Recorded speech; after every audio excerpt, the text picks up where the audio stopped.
Well, hello there, Reject Nation. Looks like we got ourselves a film theory. We got ourselves a film theory. A Todd theory. Film theory. About Doctor Strange, Multiverse of Madness. What's this one called? It's called Why You're Wrong About Multiverse of Madness, parentheses, Doctor Strange in the Multiverse of Madness. All right, guys. Let's get to it and see what Matt, Pat, and the gang has to say today. So, Doctor Strange in the Multiverse of Madness, huh? No sooner did Stephen Strange make all the Peter Parker-related problems go forgetty-bye with plot magic than apparently the whole multiverse gets broke to heck, and this time Strange has got himself Mordo problems, witch problems, and even more octopus problems. Plus a brand new variant of himself showing up to cause him problems. Maybe? This sequel has had one of the most troubled developments of any Phase 4 Marvel Cinematic Universe movie. It was one of the first ones announced, it was one of the earliest to be delayed because of the pandemic, the original writer-director team left during pre-production, so Sam Raimi took over. There have apparently been multiple significant rewrites and reshoots taking place during the various pandemic-related delays, and what's even more unusual, no one really knows what's happening with the film itself. Even extremely basic elements like which actors are appearing in it, what's it basically about, have been on a lockdown so harsh that you'd think the literal TVA were involved. But now, armed with a teaser, I think there's enough in there that Team Theorists can predict what's gonna happen in this thing prior to its release in let's May. hear Our it. track record for calling Marvel stuff as of late has been pretty solid, so can we keep our streak going? Ladies and gentlemen, strap in because believe you're in about to you. learn just how mad the multiverse can get. Let's just start with a top-line overview of what this trailer gives us. Doctor Strange knows about something that's caused havoc in the multiverse. It looks like Mordo, who, in case you forgot, took off to go wizard hunting at the end of the first Doctor Strange movie, is back to call him out on it. Something unleashes a giant octopus Their monster that, animations. according to a Lego toy leak, is meant to be the villain Gargantos. Yeah, I heard some rumor, and I think they did want to use Shumagorath. I think there's like licensing rights, so they ended up having to go with Gargantos instead. And honestly, 9 times out of 10, if you show me a side-by-side photo, I can't tell the difference. Fake nerd, Greg. You gotta learn all your tentacle beasts before they all show up. All of it leads Strange to seek out the help from the Scarlet Witch before, this thing is gonna have itself a mirror match against an evil Doctor Strange variant. And that's about it. See you in May. Now, if you've kept up with the smaller screen MCU, you'll know that in the anthology series What If, one of its breakout reimagined characters was Strange Supreme, a dark, tragic, and way overpowered multiverse variant of Doctor Strange whose powers come from having absorbed the spirits of hundreds of demons, including, wouldn't you know, a giant octopus. That shot 1 minute and 38 seconds into the teaser of a Doctor Strange throwing 2 serpents at someone. Yeah, that looks a lot like one of Strange Supreme's attacks from What If. So, is this him? And if so, then what's he doing here? Well, first answer, no. I don't think it's him. By the end of What If, Strange Supreme is actually redeemed, so bringing him back to be evil just feels off. Plus, you'll notice that this Strange appears to be missing a hand. Maybe. Oh. Look, Marvel likes to fake us out with trailers like they did with Thor's Interesting. Iron Man. So in this shot, yeah, looks like he's a hand down, but then here it looks like he might just be holding it behind his back. That being said, I think there's a good chance it's gone. Can't pull a fast one on me, Marvel. I mean, you can, and you have multiple times in the past, but not this time. Hand imagery is everywhere around this guy, which matters considering 1, Strange Supreme had both hands in All What If, about and his 2, hands. the first Doctor Strange movie was all about Steven recovering the use of his hands after a severe injury. As a result, it kind of makes it seem like this might be a Doctor Strange variant that wasn't able to recover the use of both of his hands. I'd also be remiss if I didn't call out that Sam Raimi is directing theory. this one, who, ironically enough, has got himself quite a history of directing Yep. movies where wisecracking heroes lose a hand and then ultimately end up fighting their evil twin. Groovy. Are you me? I'm bad Ash, and you're good Ash. You're goody little two shoes. Good. Bad. I'm the guy with the gun. That's the Evil Dead series, by the way, in case you were wondering. If you're ever in need for a horror or horror comedy, check them out. I think what that moment just did was get me really excited at the prospect of Sam Raimi stepping back in to deal with multiple versions of the same character. An actor like Benedict Cumberbatch who would know how to differentiate, distinguish them all, and have fun. Oh, that's gonna be a 100%, blast. dude. I don't know how many variants we get of Doctor Strange, but that would be cool. And he brings up a really great point as to why that wouldn't be Strange Supreme, because I've been sold on Strange that it's Strange Supreme this entire time. When he brought up the whole thing with redemption. Oh yeah, that's true. Yeah, well, and that's the thing is, I feel like it might be an obvious pull to go, oh, Strange is supreme, but I don't know. I feel like the possibility is just as great that we'll see various other Stranges that aren't that one, but that are equally as sinister or as out there and interesting. What is evil Doctor Strange here for? Well, did you happen to notice the girl wearing the patriotic denim jacket walking around the Sanctum America Sanctorum Chavez. seconds into the trailer? That, my friends, is America Chavez, aka Miss America. How do we narrow the gap between the rich and the poor? Beat me to it. And she is complicated. An adventurous teenager raised by her two moms in a women-only superhuman pocket dimension. She's got superhuman strength, the power of flight, and relevant to our interests today, the power to open portals and jump across the multiverse at will. Not just any portals either. Portals in the shape of a star, just like we see right here in the trailer. It's just funny because I remember like we did some video recently where people were talking about Doctor Strange, you're going to be woken us up by putting America Chavez in here. I'm like, you mean to tell me you can't even adapt a character from the comics now? Yeah, it's not even the first comic book character to come from an all-female realm of super demigods, so like, what's the big deal? It's in the source material. As you can imagine, powers like this make her a frequent target for bad guys in the comics. So it would make sense that Mordo, or someone else, would be after that kind of power in this new movie, especially since she's young and, as a result, not likely to have mastered her skills yet. Enter Doctor Strange as her mentor and protector. Yeah, okay, I get it. I hear ya. Where am I getting that America Chavez is in trouble or that Strange is gonna be helping her? She doesn't get named or say anything in the trailer. She doesn't even get name dropped in international plot summaries of the movie. And yep, you got us. That part is us taking a swing strictly based on context clues that you see in the trailer. She's a younger character in a movie otherwise full of grown-ups. We see her walking cautiously or jumping out of harm's way. Strange seems to be positioning himself in front of her or between her and shots. Yeah. Protecting a wayward child from another world is kind of a standard superhero Good thing to call. do. Plus, given that this is technically also a sequel to Spider-Man No Way Home now, it's easy to picture Strange feeling the need for some personal redemption involving teenagers in over their heads with the multiverse. Yeah, two of them were definitely not teenagers. Yep. No. There's two that went up on screen.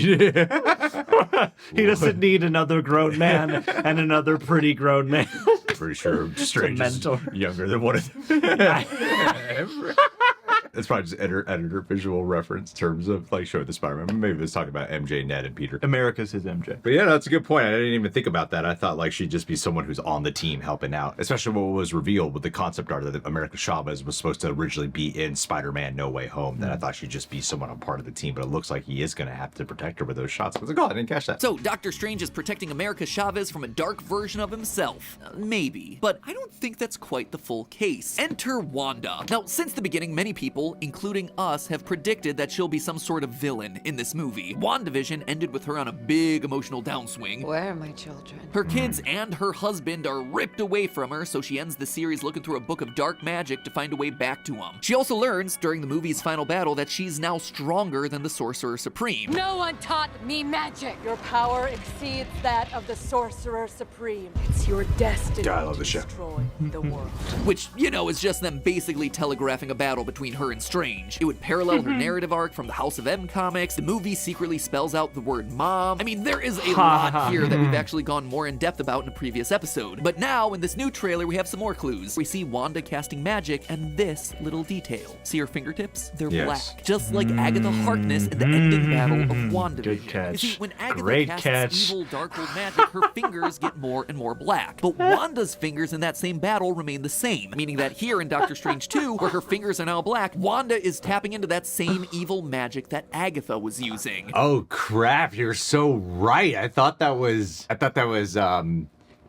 you know, when people paint their fingernails. Yeah, she's going through a punk Fingernail phase, phase, man. yeah. She's rebelling. I didn't notice that. Whoa. That's a great detail, both for Oh, you guys crap. for catching it and just as like a script supervision thing. And now that we know that this new movie features a girl who can rip portals through the multiverse, it seems like a desirable skill for a grieving mother that's looking to locate her kids that are lost Yeah. somewhere in an alternate universe. So Wanda is looking to exploit the powers of Miss America to find her kids, with Doctor Strange Strange trying to hold her back, prompting the inevitable wizard battle between the two. That's probably why we never see all three of them on screen at the same time. But for as confident as I am in this prediction, there's I get where you're one going with this. potential wrinkle: world events. Remember, this sequel is coming out 6 years after the original Doctor Strange, and in the downtime, it's not only changed its entire writing and directing teams a few times over, the order of where it's meant to fall in the Phase 4 MCU sequence has also changed. But the biggest changes of all in this time have come from society, when in 2017, the Me Too movement rocked entertainment and politics and got people to seriously evaluate the way women in modern media are being portrayed, including, I would expect, in the MCU. You might remember that a lot of people, including us, were sure that Doctor Strange was going to show up at the end of WandaVision to tease Multiverse of Madness, and even though he ultimately didn't, it turns out that at one point in time, we were right. In an interview about the series with Rolling Stone, Kevin Feige himself revealed that the crossover was cut to avoid diminishing the strong female character. Quote, Marvel struck a deal with Benedict Cumberbatch to appear in the final episode of the show as Doctor Strange, but late in the process, they wrote him out. It would have taken away from Wanda, which is what we didn't want to do. Here's the white guy, let me show you how power works. Which in turn also meant that Doctor Strange 2 had to be rewritten as well. As you might imagine, in a post-Me Too world, the usual Wanda House of M story of a young, powerful mother going crazy and ripping reality apart looking for her kids rides a questionable line PR-wise, especially considering how Twitter's always looking for the next thing to rage tweet about. And looking to the end of WandaVision, Wanda as a young woman with multiverse-breaking powers that she's not fully in control of yet no longer makes sense with the more self-reliant, empowered way her character's defined. In that scenario then, it would make a lot of sense for rewrites to make the endangered, powerful person be a younger character with multiverse-specific powers, America Chavez, thereby leaving Wanda as well, honestly, as anything. Maybe she's helping them, maybe she's still the cause of whatever America seems to be endangered by, or maybe she's both because, again, it's a multiverse. Based off what we were talking about here, she'd be using America Chavez in order to hop through multiverses in order to, like, locate her children. Yeah, create some kind of kidnap scenario that's understandable, but also friction heavy. They didn't just introduce, Elizabeth Olsen into the MCU. She's been around for a while. She has a character to her where she starts going like banana sandwich. I don't know. I guess as a guy talking, maybe I'm not the qualified one to talk about it, but to me, I'm like, you are. It's in the comic. I know. I always are. Because I'm a person of color, so I get a pass on to talk about women, right? Yeah, that's the way it goes. You're absolved of all your maleness. That's how it works. Sense. Now it's done. I think they've planted the seeds for her to. They had a whole season of WandaVision. Yes, the inspiration from the comics. It's all about execution. It's like Thanos in the comics is like, I'm the bad guy. He's not portrayed that way in the movies. Like he's got a diabolical plan essentially, but at the same time, he's not like just maniacal as all hell. Hey, we got the Thanos is right movement. Clearly, they grounded it a little bit, and I wonder too because it's all just how well you draw the character, and I can imagine with all the events we've seen Wanda go through that it wouldn't seem out of nowhere or like some kind of silly trope for her to have a antagonistic turn of some kind in pursuit of her lost children. True. Probably heard tons of absolutely wild stuff flying around about this movie. Introductions of other supernatural Marvel mainstays like Moon Knight, Blade, and Ghost Rider. Quicksilver coming back for real this time. Rumors that Patrick Stewart and Hugh Jackman have gone back and forth on whether or not their respective mutant characters would somehow cameo here. Even stuff that's truly outlandish like a variant Iron Man played by Tom Cruise. Who, fun fact, almost had that role in a different project from a few years before Robert Downey Jr. In fact, as recently as November, Multiverse of Madness underwent another significant round of major reshoots. The assumption is that this is to add more cameos and crossovers for legacy nostalgia characters, people who changed their minds after seeing the massively positive reactions to Spider-Man No Way Home's hype machine. Now, sure, half of this stuff sounds like goofy fan fiction, but here's the thing, all of it fits with one group in the comics, the Illuminati. The Marvel Illuminati. Just so we're clear, algorithm, the Marvel Illuminati. If you know your conspiracy media, you know Illuminati was the name of a secret society from a few centuries ago that's still popularly used as shorthand today for scary organization behind the curtain. In Marvel Comics, though, it's the informal name for the secret club of team leader, rich guy, and political figure superhero types. We're talking the team leader for each major Marvel faction, folks like your Mr. Fantastics, your Professor X's, your Iron Mans, and your Doctor Stranges. Their job? Basically to act as the United Nations for super people, to meet up behind the scenes and share important information with each other to keep the world stable. Now, that's the comics, and it doesn't quite work with the movie. movies because everything's out in the open. But instead, what if there was an Illuminati of the multiverse? Powerful figures who are aware, maybe the only people in their respective timelines who are aware that the multiverse exists, and they take it upon themselves to patch the cracks or deal with troublemakers, almost like the TVA from Loki. In an already packed movie, a really efficient way to make something like this work would be to build it from a mix of alternate versions of characters we know, like a dark version of Stephen Strange. Actors reprising their classic roles from other movies, new faces in different roles, like, hey, it's Iron Man, but he's being played by a different guy. And of course, characters who don't need any introduction in the first place. Now, this isn't a theory just because it sounds cool. No, we get here because it fits the rumors while also making thematic sense for what we see in the trailer. Stephen Strange just got done with an adventure where his recklessness nearly blew up the multiverse. It got someone killed. It seriously altered dozens of people's lives. Whether he remembers all, fragments, or none of it because of that memory wipe, he has got some serious explaining to do. Something that we actually hear reflected back to him in the trailer. Your desecration of reality will not go unpunished. So, in a hypothetical scenario where Doctor Strange is dealing with a teenage girl who can portal between universes, a Scarlet Witch who wants to rip universes apart to get her family back, and a multiverse Illuminati who thinks all of this is too dangerous and needs to be eliminated, it sounds like suddenly we have Steven able to apply the lessons that he learned from Spider-Man. He gets a do-over of sorts, all with a boatload of cameos and callbacks while setting up a compelling, extremely human, and morally complex storyline to ground the action in. And all of that from just waiting past the credits. Hold on, I could've just watched it on YouTube? Darn it! Anyway, it's all just a theory. A film theory. And cut. For so many rumors about so many different cameos at this point, I'm like, yeah, I don't know what's real. I'll Everyone's in just it. wait. I can't guess them. It's like when Spider-Man, you know, the rumors were just mainly Spider-Man related characters, and then here I'm like, you could pull from like literally anything, anything, even though we're Marvel's Movie associated with it. reference, comic book reference, whatever you want. Yeah, like even just this week alone, you know, I had someone send me about like Tom Cruise is in it, and then same day, Tom Cruise is not in it, and I'm like, Both okay, reliable I sources. guess I'll just wait to see if Tom Cruise is in it or not. One and two, they've reshot this movie so many times now that I have to imagine that there are like a million combos that we will have never ever had the opportunity to see. That's true. That's true. All right, guys. Well, thanks for being here. You can subscribe, click that bell, hit that like button, and Film Theory. Great job, team. Y'all put together another beautiful one as well. Editing, remarkable as usual. Matt, Pat. Yeah, I guess we saw theories here. Absolutely. It's almost as if they're professional. Yeah, with a whole team to put this together.